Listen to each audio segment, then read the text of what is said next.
بسم اللہ الرحمن الرحیم۔ محترم سامعین کرام، السلام علیکم ورحمۃ اللہ وبرکاتہ۔ کل کے سبق میں آپ کے سامنے توحید کی قسم میں بیان ہوئی تھی۔ توحید کے دو قسموں کا ذکر آیا تھا، توحید واجب اور توحید مندوب۔ اب ظاہر ہے کہ توحید کا مقابل شرک ہے، توحید کا مد مقابل جو ہے وہ شرک ہے۔ تو اب جو ہے مؤلفین شرک سے متعلق جو ہے اپنی بحث کو شروع فرماتے ہیں۔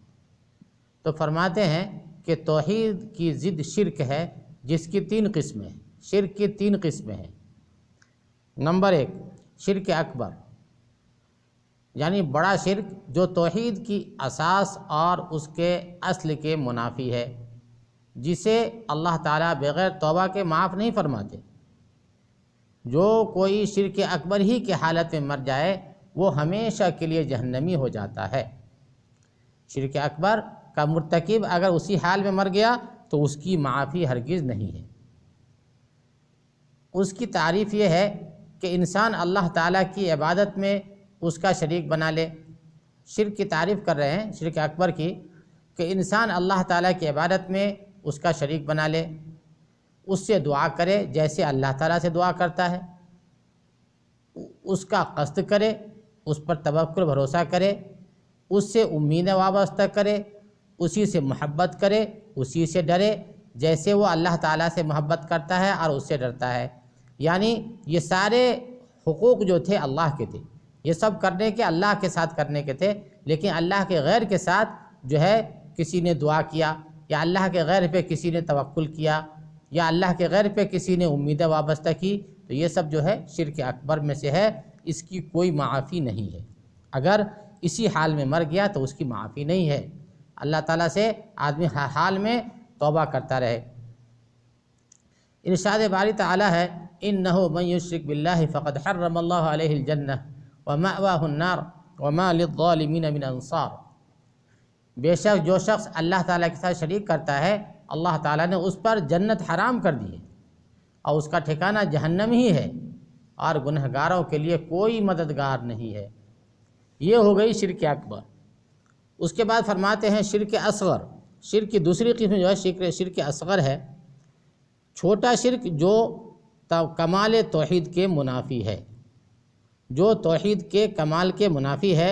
اس کی تعریف یہ ہے، ہر وہ واسطہ اور ذریعہ جو شرک اکبر کی طرف لے جائے، مثلا اللہ تعالیٰ کے علاوہ کسی اور کی قسم کھانا، تھوڑی سی ریاکاری یا دکھلاوے کے لیے عمل کرنا وغیرہ وغیرہ، تو یہ جو ہے شرک اصغر ہے، کہ یہ چیزیں آدمی کو شرک اکبر تک پہنچا دیتی ہیں۔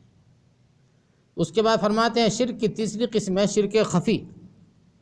شرک خفی کیا ہے؟ پوشیدہ شرک، جس کا تعلق انسان کے ارادے اور نیت سے ہے۔ کبھی یہ بڑا شرک ہوتا ہے اور کبھی چھوٹا، جیسا کہ پہلی اور دوسری قسم وضاحت کی گئی ہے۔ حضرت محمود بن لبید رضی اللہ عنہ سے روایت ہے کہ نبی کریم صلی اللہ علیہ وسلم نے ارشاد فرمایا، ان اخوف ما اخاف علیکم الشرک الاصغر قالوا وما الشرک الاصغر یا رسول اللہ؟ قال الرياء۔ ترجمہ، بے شک مجھے رسول اللہ صلی اللہ علیہ وسلم نے فرمایا کہ بے شک مجھے تم پر سب سے زیادہ جس چیز کا ڈر ہے اور خوف ہے وہ ہے شرک اصغر کا۔ صحابہ نے عرض کیا کہ اے اللہ تعالیٰ کے رسول، شرک اصغر کیا ہے؟ تو آپ صلی اللہ علیہ وسلم نے فرمایا وہ ریاکاری ہے، یعنی دکھاوے کے لیے کوئی نیک عمل کیا تو یہ جو ہے ریاکاری جو ہے یہ بھی شرک میں داخل ہو جاتا ہے۔ تو کوئی بھی عمل آدمی صرف اللہ کے لیے کرے، کوئی بھی نیک عمل، کوئی بھی عبادت صرف اللہ کو راضی کرنے کے لیے، اللہ کو خوش کرنے کے لیے کرے، یہ جو ہے مطلوب ہے۔ اور اگر کوئی عبادت ہے جو کہ ہونا چاہیے اللہ کے لیے، لیکن اس میں بندے کا جو ہے خیال آ گیا، بندے کے بارے میں دھیان آ گیا کہ فلاں صاحب تعریف کر دیں گے اور فلاں صاحب خوش ہو جائیں گے، تو یہ جو ہے شرک میں داخل ہو جائے گی۔ لیکن یہ شرک خفی ہے، یہی آگے چل کے آدمی کو شرک ظاہر اور شرک اکبر تک پہنچا سکتی ہے۔ تو اللہ سے دعا ہے کہ اللہ تعالی ہم سب کو ہر طرح کے شرک سے محفوظ فرمائے اور ہم سب کا خاتمہ توحید پر ہوئے اور ہم سب جو ہے صرف اللہ کے لیے نیک عمل کرنے والے بنیں اور دنیا میں کسی کے لیے ہمارا کوئی عمل دنیا کے کسی بھی فرد کے لیے نہ ہو۔